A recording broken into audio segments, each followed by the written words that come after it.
आप पंजाबी भी बोलते हैं? मैं पंजाबी हूँ। मैं आपको बताऊं अच्छा एक बात बताऊं, जी। मैं 15 साल के बाद एक मेरा मुंह बोला भाई है जिसकी शादी पे मैंने 15 साल पहले डांस किया था, ये मैंने 15 साल के बाद डांस किया। अच्छा उस शादी में मैंने रिहर्सल की थी, अच्छा लेकिन इस शादी में तो मुझे पता ही नहीं था कि मैंने डांस करना भी है कि नहीं।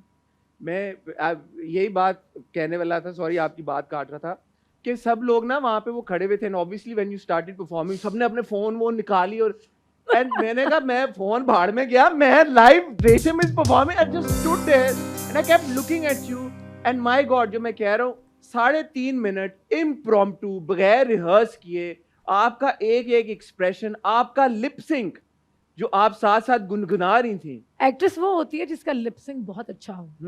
आप हिंदुस्तान में जया बहादुरी को देखें, जब वो गाना पिक्चराइज कराती थी, जिस तरह वो गाना गाती थी तो लगता था कि वो खुद ही गा रही हैं, उनके एक्सप्रेशंस ऐसे ही। तो मैंने कुछ अपने जो कोरियोग्राफर्स के साथ काम किया तो उन्होंने मुझे यही शुरू में कि लिप सिंक इंसान का ऐसा होना चाहिए कि देखने वाले जब स्क्रीन पे आपको देखे तो लगे कि हीरोइन खुद ही गाना गा रही है। ऐसे ही है बिल्कुल, और लग रहा था आप ही तो गा रही हैं। एक सिंक्रोनाइजेशन होनी चाहिए आपकी डांस की, आपकी लिप सिंक की, तो वो बस हो गया।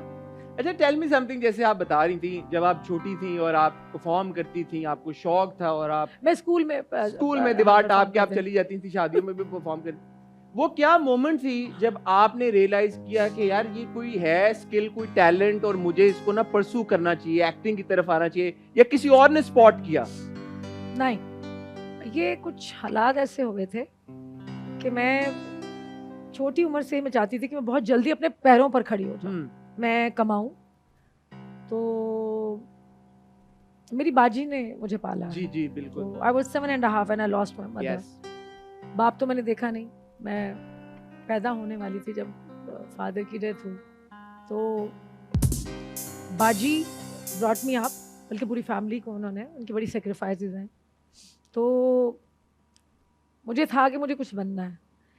तो स्कूल में फेयरवेल पे मैंने डांस किया, मैंने उसमें ड्रामा परफॉर्म किया।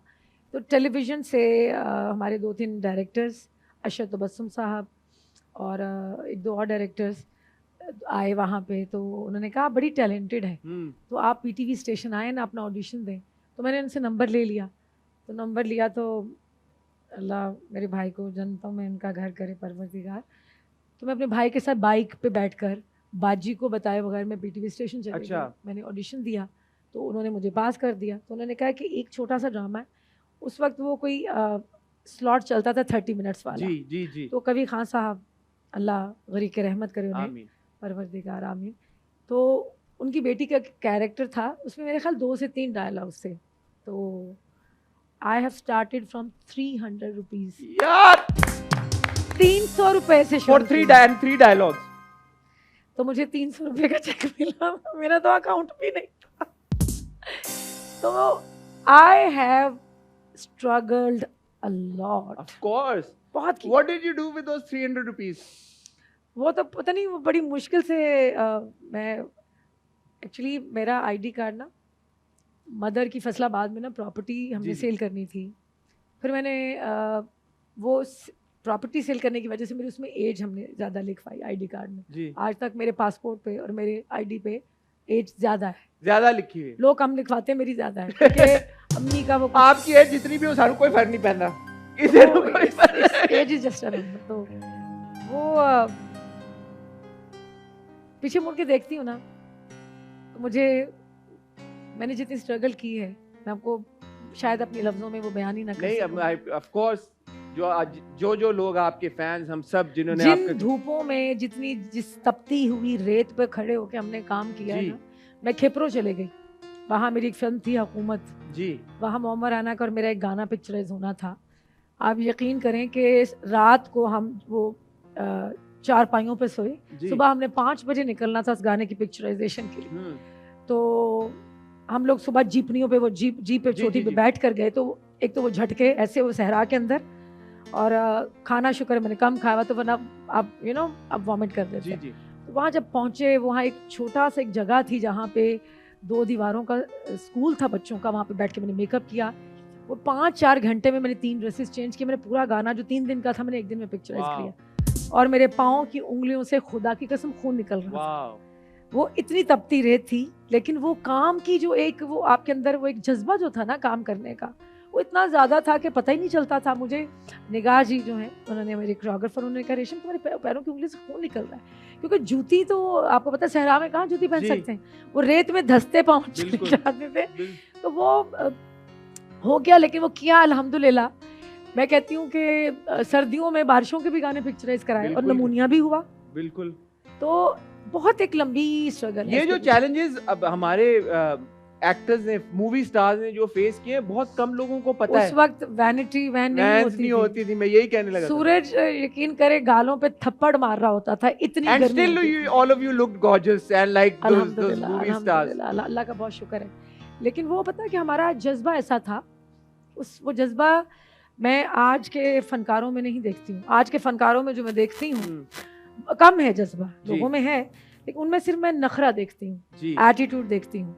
तो ये जो मंजिलें हमने तय की हैं हम सब फनकारों ने, तो वो अदब से और वक्त की पाबंदी, प्यार मोहब्बत, लोगों को रिस्पेक्ट दी, अपने टेक्नीशियंस को, तो इससे तय की हैं हम। आप जब मूवीज में आई, फिल्में आपने शुरू की, मुझे पता लगा आपने कंडीशन रखी थी कि मैं फिल्म तब करूंगी जब ऐसा कुछ होगा। ऐसा कुछ है? कोई कंडीशन थी आपकी फिल्मों में काम करने की? हाँ, वो कंडीशन शान थी।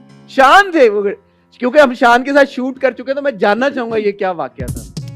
ये तो पिछले कई सालों से मैं हर प्रोग्राम में उनके बारे में यही बोलती हूँ। लोग थक गए होंगे देख सुन के ये आज बात। नए स्टाइल में बोले ना।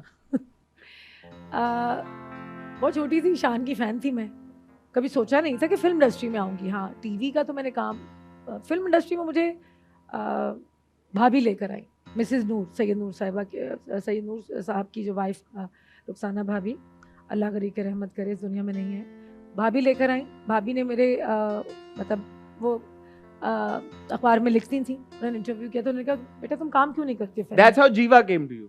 नहीं, संगम संगम से डेब्यू किया। और लेकिन जीवा आई पहले थी। जीवा पहले रिलीज हो गई थी। संगम का पहला जो गाना था, आप यार दिल में जगह धड़कनों में समा, हाय हाय हाय, ये रेशम जी माइक रखा हुआ है, मैंने कुछ थोड़ा सा प्लीज गुनगुनाए ना। इतनी अच्छी सिंगर नहीं हूँ मैं जितनी आप बहुत जबरदस्त सिंगर हैं, पता है मुझे। प्यार दिल में जगह, धड़कनों में समा, तुझको कसम मेरी जाना, आके ना फिर दूर जाना, प्यार दिल में जगह। इस गाने ने मेरी जिंदगी बदली। अच्छा। कैसे कि जब ये गाना 3 दिन में पिक्चराइज हुआ तो सब लोग, पूरा स्टूडियो, शान भी मतलब शान तो नहीं, वो तो एक सुपरस्टार थे। मेरी पहली फिल्म थी, मैं रात को सारी रात ना सोई, 3 रातें, क्योंकि वो गाना एडिट हो रहा था। अच्छा। तो एडिट हो रहा था और जीवा के जो प्रोड्यूसर थे उन्होंने कहा ये गाना मैं स्क्रीन पर देखूंगा तो मैं कार्ड में नाम छपवाऊंगा। अच्छा। वो स्क्रीन पे गाना देखा, फिर जीवा की कास्ट में मेरा कार्ड पे नाम प्रिंट हुआ।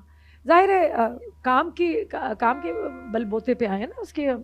बिल्कुल। तो सिफारिश तो एक बार चलती है, तो सिफारिश से तो मुझे ना ड्रामा मिला ना फिल्म मिली। अल्लाह का करम है कि ये काम के ही उस पे। तो जब स्क्रीन पे उन्होंने गाना देखा, उन्होंने कहा कि इसको स्क्रीन ने ना कबूल किया है। तो फिर इसको स्क्रीन ने कबूल किया है। कितने खूबसूरत अल्फाज।